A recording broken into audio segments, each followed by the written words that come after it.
विधिमंडळाच्या पावसाळी अधिवेशनात काल आमदार संजय केळकर यांनी एकनाथ शिंदेंच्या ठाणे महानगरपालिकेच्या अधिकाऱ्यांवर निशाणा साधलाय। ठाण्यामध्ये एकीकडे भाजप आणि एकनाथ शिंदेंच्या शिवसेनेत आलबेल नसल्याची चर्चा दबक्या आवाजात होत असतानाच विधानसभेत काल भाजपचे आमदार संजय केळकर यांनी ठाणे महापालिकेच्या कारभाराचे वाभाडे काढले। एकाच रस्त्याचे 3 वेळा कंत्राट देऊन 180 कोटींचा घोटाळा केल्याचा गंभीर आरोपही त्यांनी यावेळी केला। आमदार संजय केळकर यांनी विधानसभेत ठाणे महानगरपालिकेतील अधिकारी उर्मट, उद्धट, उन्मत्त, बेजबाबदार आणि बेछूट असल्याचं सांगितलं।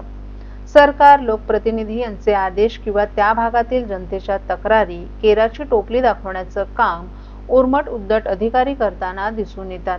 ठाणे महापालिकेत अनेक चुरस कथा आहेत। सरकारचा निधी खर्च करण्यासाठी योग्य पद्धतीनं योजना आखा असं सांगितलं जातं, परंतु तेथील अधिकाऱ्यांनीच काहीतरी ठरवलं आहे अशी परिस्थिती आहे अशा शब्दात त्यांनी यावेळी टीका केली। ठाणे शहरात आज 8,000 कोटींचा निधी आला, त्यामधील 3,000 कोटींचा हिशोबच लागत नाही।